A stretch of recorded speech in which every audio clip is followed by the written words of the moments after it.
Hi, this is Ken and Michelle Bass. And you're listening to the Resilient Parenting Podcast.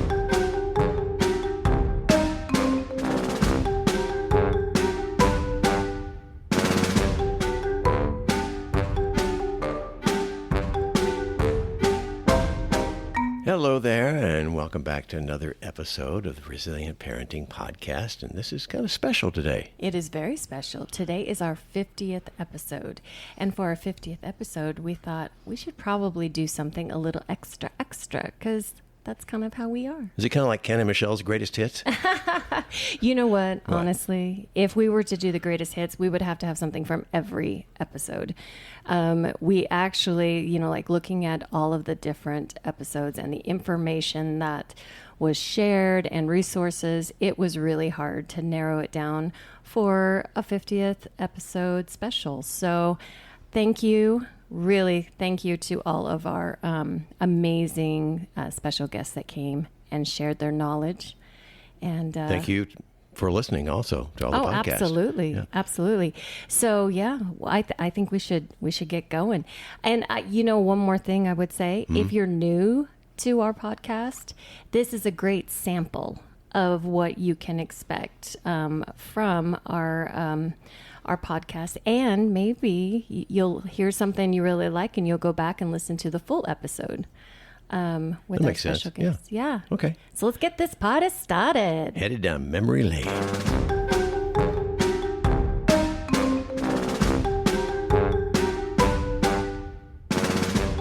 We're taking a little trip back in time and maybe refreshing some memory, or maybe even reminding ourselves that there are some things I still haven't learned. Especially me. I do this as my career, and I learn things every episode. So you are doing just fine. I'm just a fledgling. You're a fledgling. Oh my gosh. Do you know how big their mouths are? That's why I said it. When he set you up, slam dunk. Did you though? Did you? Or did you think, oh shoot, I opened my mouth on that one. Bigly. Before we get started on listening to some of our guests, I want to just do a quick shout out to the Idaho Children's Trust Fund. All of this is made possible because, we're in partnership with them. And I just, I was reviewing again their mission and actually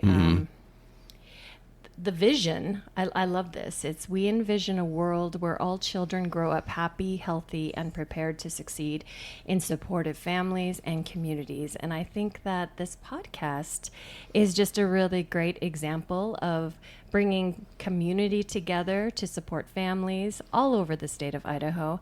And then, by strengthening the families, we're also then supporting the kids. And I think that together we make such a difference. So I just want to, again, thank all of you for listening and for sharing the podcast, and then for all our guests. Mm-hmm. And speaking of our guests. Yeah, the first one, this touches on something I'd never heard of before. Yes, we thought it'd be kind of fun to, you hear a lot about the 5 protective factors. In fact, you hear it quite often in different episodes. Yeah. But I thought we should start with the first time that Ken was introduced to the 5 protective factors. And this is something that is really good information. Amanda Mills. I'm going to do it, okay? Mm-hmm. She's from the Idaho Association of the Education of Young Children. And what are the initials for that, Ken? What now? Uh-oh. I wasn't said paying attention. We always make kind of a joke that it's a really long name, and so it's the Idaho AEYC. Idaho AEYC? I think I said that. I think I did it right. AEYC. It's the Idaho Association of the Education of Young Children.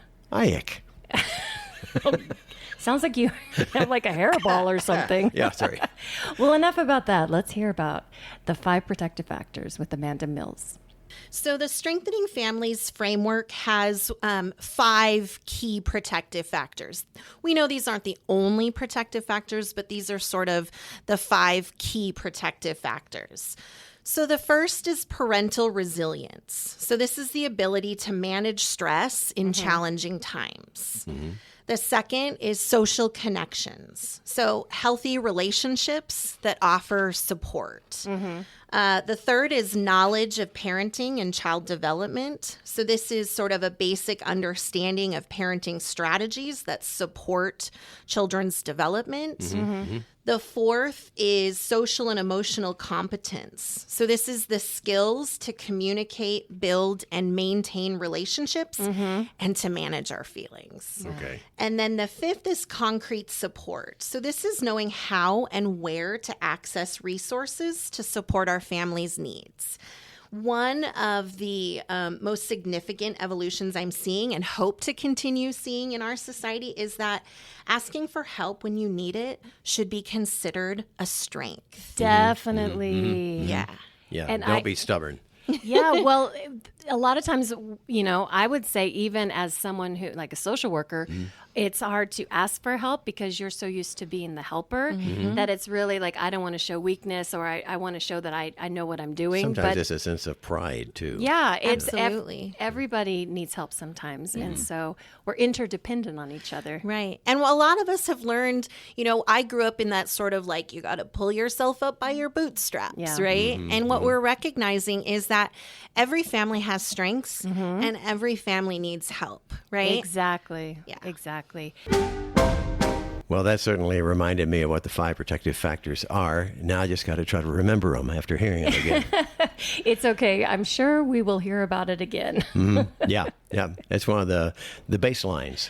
Yeah, it really is. It's interesting when you learn something. I don't know if you've noticed, but as I list, have new people come in, some of the things overlap, and it's like, hey, I'm seeing a pattern here, or maybe this stuff is, like we should really be paying attention. I'm just kidding. We totally pay attention, but Yeah, we do. speaking of paying attention, who's next? I know who this is, and we're quite fond of Shari Baber. Yeah, Shari Baber.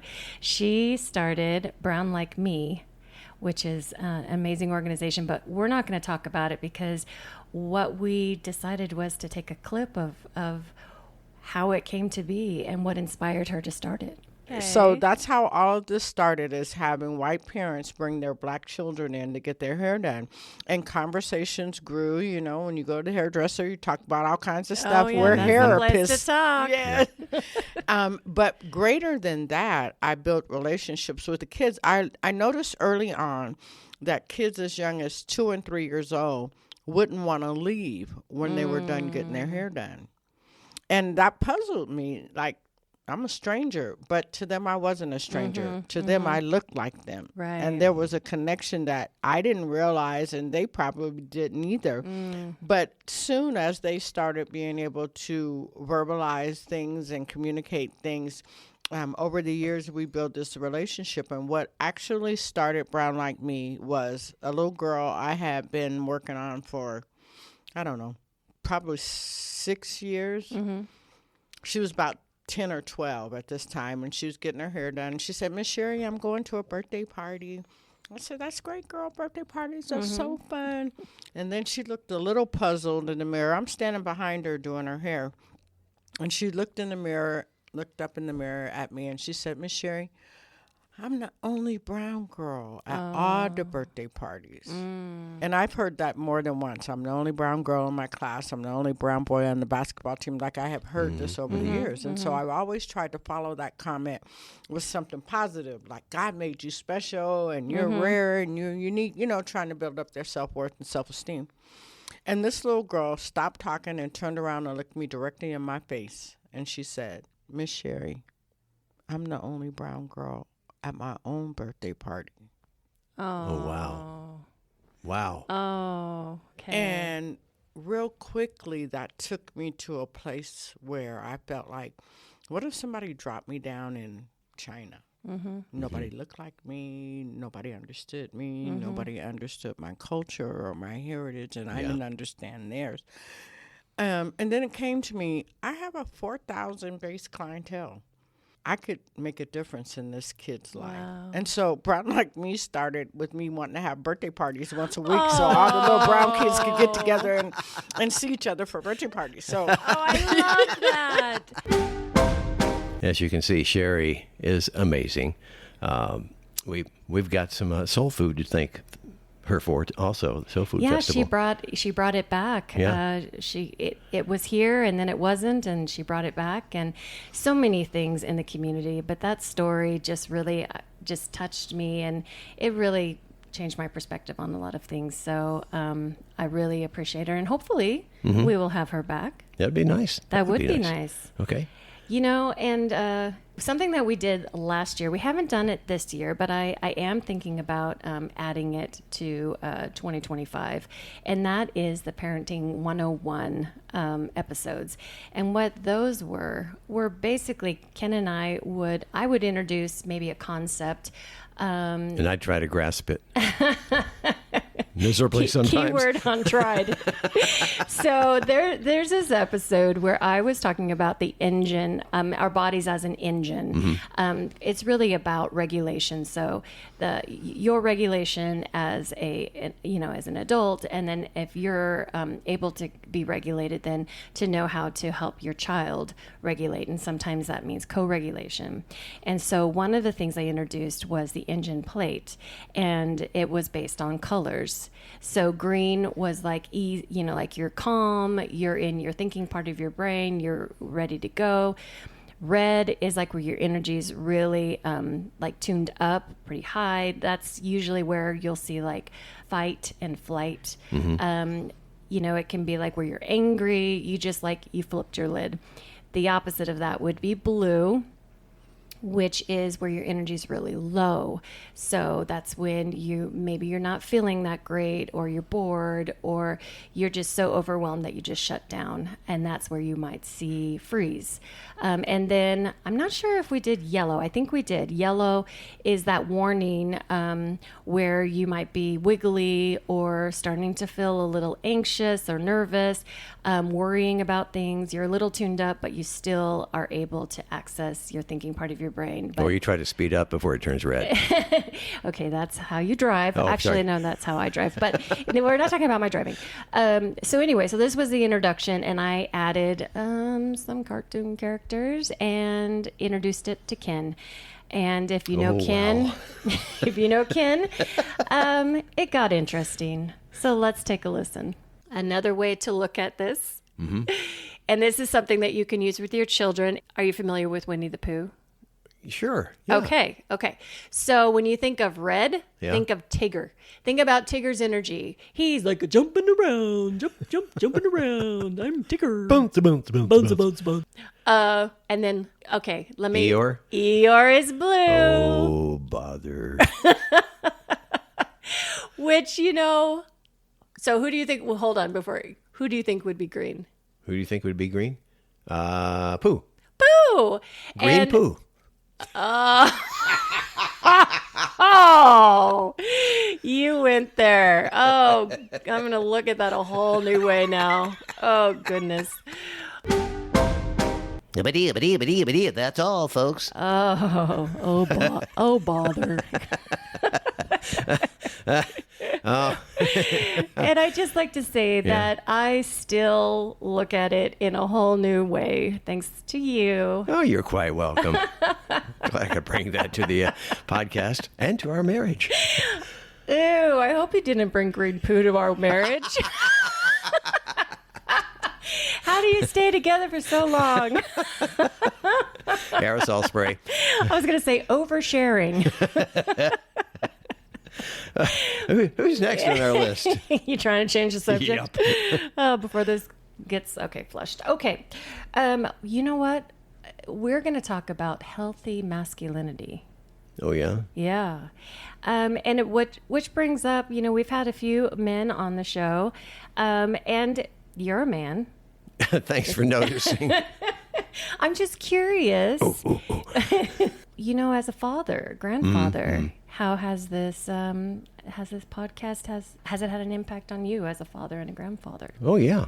It's been enlightening. I have learned quite a few things. I've also learned that the way I think about things is okay in many cases. Other cases, there's been some confusion from the past. And for a lot of guys as fathers and grandfathers, there's been confusion from how they were brought up and everything, too. Confusion around what? What it means to be a man, and that terminology is something to maybe rethink. Yeah. And Jeff Matsushita was in to talk with us about this. Oh, yes, he was. And it was a really good interview. Just talking about that exact thing, healthy masculinity. So let's take a listen to what Jeff had to say.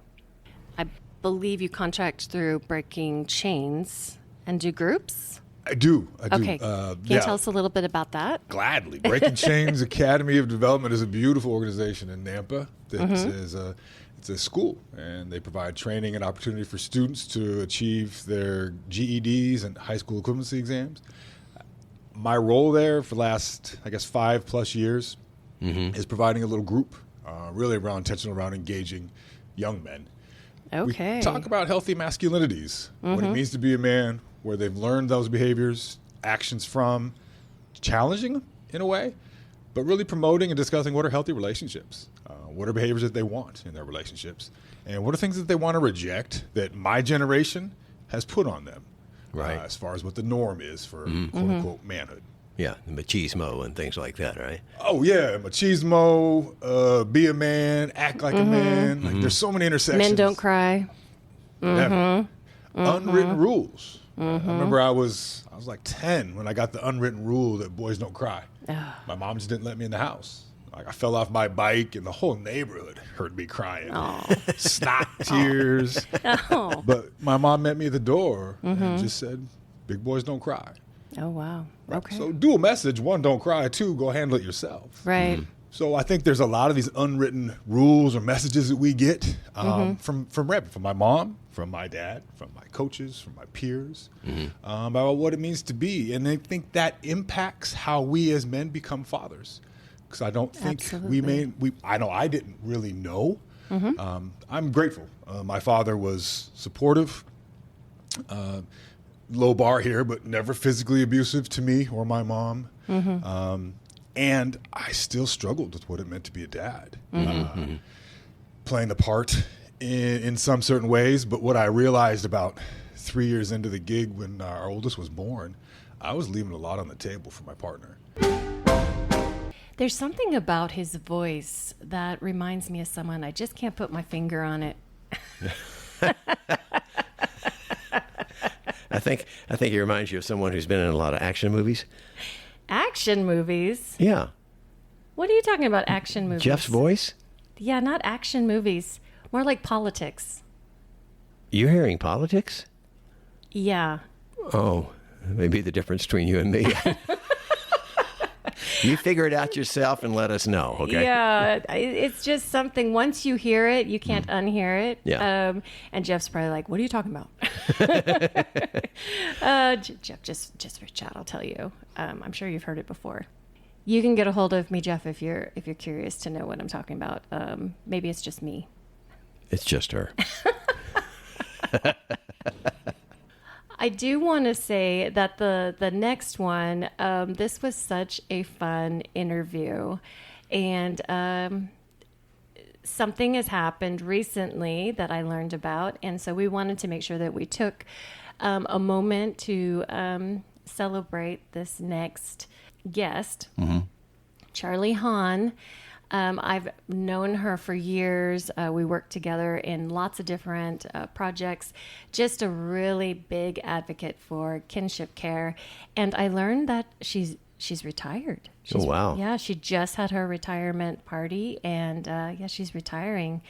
And if you know Charlye, or if you've heard the interview, I strongly recommend you listen to all these interviews, but she had a certain something that you don't get every day. Yeah, she is a treasure.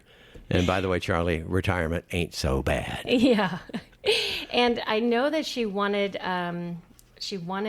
us to know that she is helping support For the Love of Kinship. That's the number 4, The Love of Kinship. And we will share the links, but this is moving forward. The group, I guess, that's going to be continuing to support kinship families. So you want to get us going on the little interview with Charlye Hahn, just to give everyone an example of what a cool person she is. Take it away, Charlye.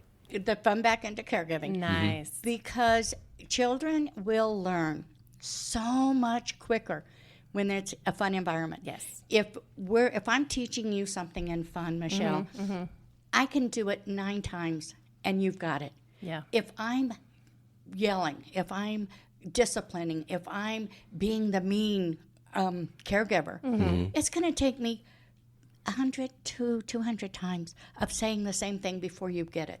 Okay. Oh, wow. So let's get the fun back in there. Let's make that learning time for both people a lot shorter. Right. And let me do what I like to do, which is have fun. And it's building connection and relationship, which is part of healing is through relationships. So I love that. Why do I get the feeling that you are doing this line of work because you just really love it so much? You feel Why? like Because her face is beaming, and oh my she's, gosh, she has so much energy that it's contagious. Is my passion. This is not a job. I was actually volunteering with the IRAP group before Raul and Julie roped me into getting paid to do what I love. I mean, my gosh, what better That's win-win? called a win-win. That's a win-win-win. Yeah, win-win-win. Yeah. And that wraps up a little sampling of what we've done over 50 episodes of the Resilient Parenting Podcast. So many great episodes and information. And, as I was looking through the different ones, I was like, oh my goodness, that was such a good one. Oh, I learned so much. It's an amazing resource. And what I love is that it's all over the state of Idaho. We want to bring resources to different communities.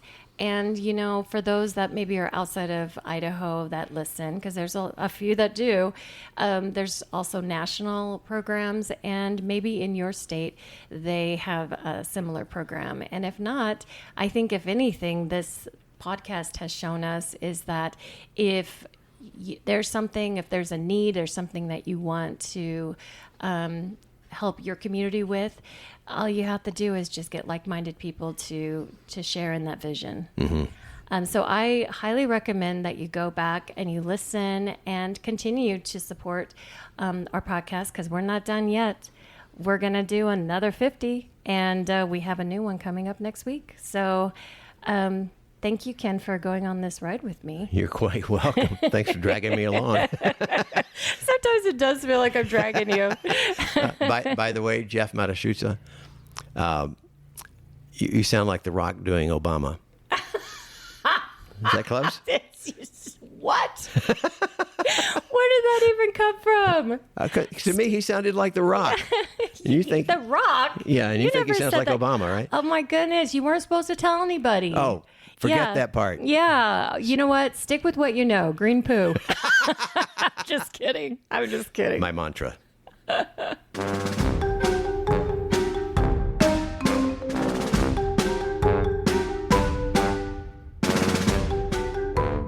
This podcast is brought to you by the Idaho Children's Trust Fund.